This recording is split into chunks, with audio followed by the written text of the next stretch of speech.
Welcome back, everyone, for another fun-filled episode of Half Dead 2. I don't want to waste any more time on boring intros like last week, so let's get right into it. We pick up where we left off last time, which is inside Dr. Kleiner's lab. He has hidden away a transporter from Star Trek, and Alex Vance gets lifted up, and for a split second I thought she was about to get squashed by the rails, but instead the teleportation rings start going around, and before we could say energize, one of the plugs falls out. Fortunately, I'm able to pick the plug up and flip on the switch. I'm so glad those years of study to become a doctor prepared me to plug and flip switches. But with a flash of light, Alex is gone and has suddenly reappeared in the TV with who I'm guessing is her father. Next up, it's my turn and I step onto the platform and I'm ready to transport. Suddenly, something goes wrong. Not like a plug or a switch or anything, but suddenly I'm being teleported all over the place. At one point I'm in the lab, and then I'm in the lab with Alex, and then suddenly I'm in the president's office, and then I'm back in Kleiner's lab, and at one point I end up in the ocean and start drowning, but randomly teleport onto a balcony just outside of Kleiner's lab. I'm not going to lie here, I legit had a headache just from this. I immediately start getting chased by those floating rats and I need to run away. However, in the midst of it, I run into a blocked off fence area and I think this is it for me. Alas, my best mate calls out for me and gives me the mighty crowbar to slay with. I find my way to a train station and start getting pelted by guns of Combine. I try to make a break for it, but almost get hit by a train in the process, but hey, at least I took out one of those floating rats with me. I'm able to use the moving train as cover for a bit so I can get into one of the carriages of the train next to it. I find my way over to the other side of the station by doing this and make my way down a dark set of stairs where I was ready to be hit by anyone that dare jumps at me from the darkness. Turning the corner at the end of the corridor, I find a couple of refugees being harshly beaten by the Combine and I know what must be done. One tries to charge at me, but I'm all like, yeah, nah, mate, and deliver a double hit to the chest and head, killing him instantly. The other Combine points a gun directly at my head, but fortunately he has Stormtrooper aim and completely misses me. In fact, he didn't even take any health away from my HEV suit. I actually gained some charge. Giving him a good hit to the head, I go to make sure everything is okay with the couple, and in doing so I accidentally picked up one of the Combine's guns. This is it. Gordon, the Half-Life Freeman, is finally going to become a free man. I make my way up the stairs back to Outside Worlds and almost immediately die because stupid me walked right off the stairs that were going down and fell into a moving train. I decide getting on the train is the way to go, but as it turns out, I'll just faceplant into the tunnel and I can't even duck to go under it. I decide I should wait for the train to pass before I do anything, but out of nowhere, Combines swarm at me. I'm able to kill one of them, but accidentally fall before I can get the other. I move around the train hoping to flank them, but they end up jump scaring me. Luckily, I have reflexes of a cat and I successfully blast his face off. I continue along the edge and break into an abandoned house where I pick up a couple of bits of ammo and a health pack. I move an explosive barrel out of the way so I can leave, but a glimmer of curiosity came over me and I hit one of them. Fortunately, it did nothing. My way to another set of train tracks where I fight a few more Combine who fail to throw flaming barrels at me because unlike them, I have the S key on my keyboard and can move out of the way. I'm almost killed again by an incoming train, but again, this S key comes in handy. Anyway, I go on a bit of a rampage, killing Combine, and in doing so I accidentally fall into a large flooded area. I try to get onto a boat and sail across, but physics in this game doesn't seem to want me to. I meet a couple of friends who seem to be getting on the beers and aren't alarmed that I just fell into their home holding a crowbar through the roof. The Vortigaunt helps me charge up my suit and they send me on my way. Busting down an old wooden frame and almost getting crushed to death, I find a skull on the ground. You know, it's been very lonely for Gordy these past couple of hours, and finally it looks like we've found someone for him to befriend. I decided to call him Jim, and we continue on our path. We stumble upon a man who seems to be trapped in a tunnel and is being shot at by Combine, but before we can help him, he immediately gets gunned down. Suddenly, a flock of Combine appear, and I actually died here. Respawning not too far away, I used the side entrance to get into the tunnel. I don't know how that other guy didn't see it. Maybe he's short-sighted, but I don't know honestly.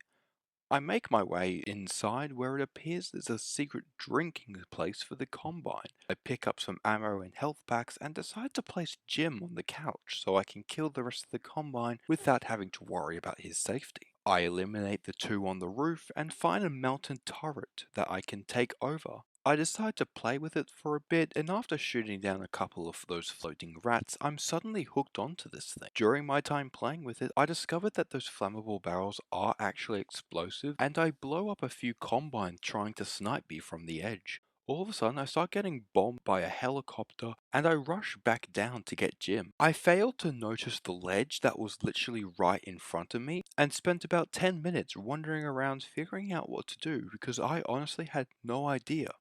Animal. Professional noob. Eventually I did figure out what it was, but I had to get a large wooden box to be able to do it. But I made this shocking discovery when I tried to jump onto the ledge. An invisible wall disallowed me to bring Jim with me. I'm actually really upset about this because Jim was more than a dead person's skull.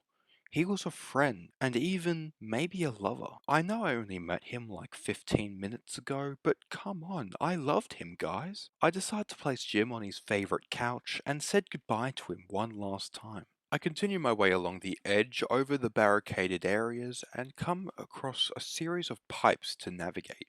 I end up in sewer water and suddenly flammable explosive barrels start to fall onto me. In a sheer panic, I rush to find a way out. Luckily, some of those barrels blew open a fence covering a pipe and I'm able to hop into it.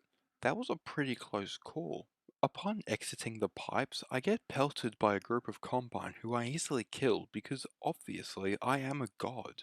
I was actually very surprised how quickly it took me to find the next path. Usually I wander around aimlessly like a moron for 30 minutes, then give up and go watch YouTube tutorials only to find out my game is actually broken.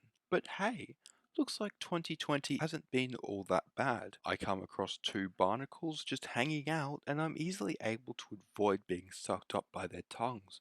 I actually wouldn't be surprised if two or three of them formed a heavy metal band. I come around the corner and wowee, here it is, the barnacle kiss equivalent we were just talking about. Legit, there's like actually 11 of these things here. I navigate through them and actually end up finding another skull. He's no replacement for the original Jim, but he sure is a fine member to journey with me. And with that, Jim 2.0 and I venture out. We come out to a wide open dam-like area and obviously immediately notice that there's a jumping puzzle to be done. It's one of the perks that comes along with being a pro Half-Life 2 gamer. I also made the shocking discovery that Jim 2.0 can indeed float. I'm able to throw him over the fence, and after about 5 attempts of jumping over the fence, I realize there's actually a ladder on the wall that I can climb up to get over the fence. Some pro strats right here. Now we're at the real jumping puzzle. I use big brain mode and spend 10 minutes trying to jump onto the platforms before realizing there's literally a ramp like 10 feet away.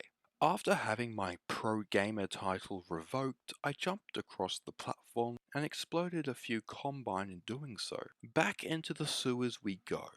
Now, I kid you not, your boy is about to spend like 10 minutes going to the top of this seesaw here, running and jumping off, trying to get onto that one stone platform.